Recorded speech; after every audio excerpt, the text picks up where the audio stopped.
Iguata had given the order allowing the use of the TVCS while delivering judgments in a suit filed by two concerned Nigerians seeking the use of TVCS in the general elections in the absence of permanent voter cards, PVCs. Justice Iguata said the order was made on the grounds that the plaintiffs were duly registered and captured in INEC's database. The court, however, added that it was unable to grant Prayer 3, which was to allow every eligible voter with a TVC to vote because the suit was not filed in a representative capacity. Ondo State Governor Oluwarotimi Akeredolu says current hardship being faced by Nigerians over the rejection of old Naira notes and the scarcity of new notes despite the Supreme Court's judgment is unfortunate, undesirable and uncalled for. Governor Akeredolu during a state broadcast harped on the need to halt what he described as a self-induced pain. The governor appealed to commercial banks to make the new notes readily available while urging the public to reject the old notes as legal tender. Government House correspondent Wahab Bankole completes the story. Governor Oluwarotimi Akeredolu, who stressed the need to halt a self-induced pain currently being experienced by the people of the state following the rejection of the old currency notes as legal tender in Nigeria, described the development as unfortunate, undesirable, and uncalled for. The matter of legitimacy and return into circulation of old Naira notes in the nation's economy has been settled permanently by the Supreme Court of Nigeria and also backed by the appropriate instruments of implementation by the Central Bank of Nigeria. Our people will recall that the Apex Court, in its recent judgment and among others, ruled that the old currency notes must remain a legal tender in exchange for goods and services in the nation. For avoidance of doubt, the judgment ordered that both new and old notes should not only coexist, but be accepted and used side by side by all Nigerians until end of this year, when the proper elimination and substitution of the old currency notes would have been completed. Akeredolu said the Supreme Court judgment has removed the daily pain, discomfort and trauma being faced by the people of the country, occasioned by the scarcity of the new notes and the rejection of the old notes. He appealed to people of the state to embrace and accept the old notes alongside the new notes as stipulated by law. It is therefore of great concern to me today that the last section of our society, particularly traders in our markets, taxi, bus drivers, barbers, auto mechanics, artisans, are rejecting the old Naira notes.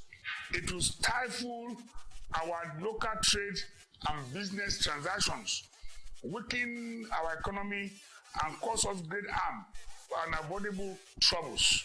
While the commercial bank within the state must be commended for receiving and paying the old notes, I would also like to appeal to them to increase circulation of currencies at their disposal, devise a more effective way to decongest the bank, especially at the ATM cash points. The governor appealed to all media organizations in the state as well as all traditional rulers, community leaders and opinion leaders to assist government in educating the people, especially at the grassroots, on the need to surmount this avoidable threat to Ondo State's and nation's economy and livelihood. Wahab Bankole, Osrc News. Despite the 2023 general elections dominating discourse in different parts of Nigeria, the population housing census, which is scheduled for March 29 to April 1, 2023, is another exercise Nigerians have described as integral to the nation's progress. In this report, Osrc Zaida Ribsar samples the opinion and preparedness of residents for the census as well as the benefits for Africa's biggest economy. Nigeria prides itself and is indeed recognized by many nations of the world as a center of abundant human and natural resources. However, citizens continue to be confronted with socio-economic challenges, most of which economic experts say can be resolved through adequate planning and understanding of the population. Aside the conduct of the 2023 general elections, some development watchers have described the upcoming population and housing census as another step integral to Nigeria's progress. For the first time in 17 years, Nigeria is again seeking to get necessary demographic data of its increasing population, with the census scheduled for March 29 to April the 1st, 2023. Some residents share their views on their level of preparedness for the exercise. I am prepared for this year's population census because it's long overdue. And I think it will help the government to know how to make better plans for their citizens. It's a good thing, and we are 100% ready for the commencement of the population census. For the past few years now, they've been working on same population, like the total population but for now, then we'll be able to know the real population now. It's good to know our population because as it is now, in this country now, we need to know our population concerning this economy. If we know the number of Nigerians, we can know how to do it, and government will know what to do. While the planning of the population and housing census continues with relevant agencies, the need for people to participate by making themselves available for the counting was emphasized. I heard of it, but the enlightenment is not enough. They should try to enlighten people how it will go and place where people can, how the whole exercise will go. If Nigerians love themselves, if they understand what the meaning of a population census, they should participate actively because it's for their own benefit to know how the government will cater for them in their needs. Coming population census, Nigerians should try as much as possible to make themselves available for counting, because in the absence of that, to plan for the future of the entire citizen will be somehow will be looking somehow. So my advice is for them to make themselves available. Director of National Population Commission in Ondo State, Oluyemi Falusi, who expressed readiness of the Commission for the exercise, said adequate steps are being taken to ensure reliable and accurate data are collated from the process.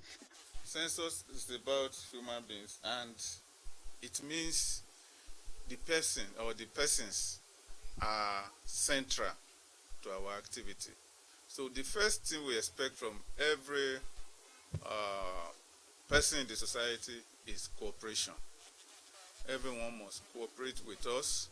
Census is not something you do and maybe you miss it and you now say, okay, let's do a rerun. We don't rerun census. We don't rerun. It's not like election. We must just do it once and get it once. So we need their cooperation. We need their support. The National Population Commission has stressed that the population and housing census is not a political exercise and it is devoid of any sentiment. Sahid Aribisala, OSRC News. In the meantime, the federal government has revoked the visa, residence and work permits of Chief Executive Officer of Seplat Energy, Mr. Roger Brown.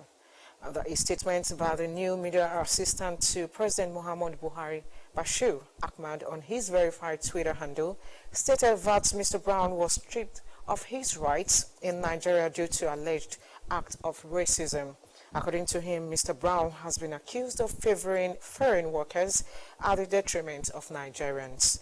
But the chairman, Board of Directors Seplat, Basil Omoyi, has refuted the allegation against its CEO, saying the company would pursue the matter with the federal government to a logical conclusion.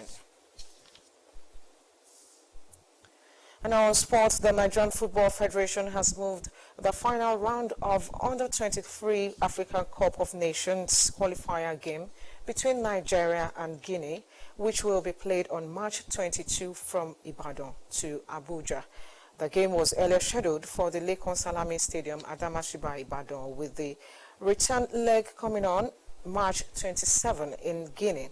The Olympic Eagles played the second leg of their last round of qualifying match against Tanzania in Ibadan, which they won 2-0 and were expected to return to the city from Abuja, where they are currently camping to put finishing touches to their preparations for the Guinea clash.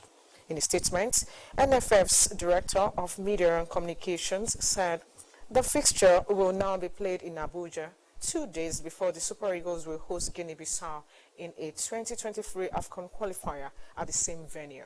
Head coach of the team, Salisu Yusuf, had called up 30 players who are currently training in Abuja.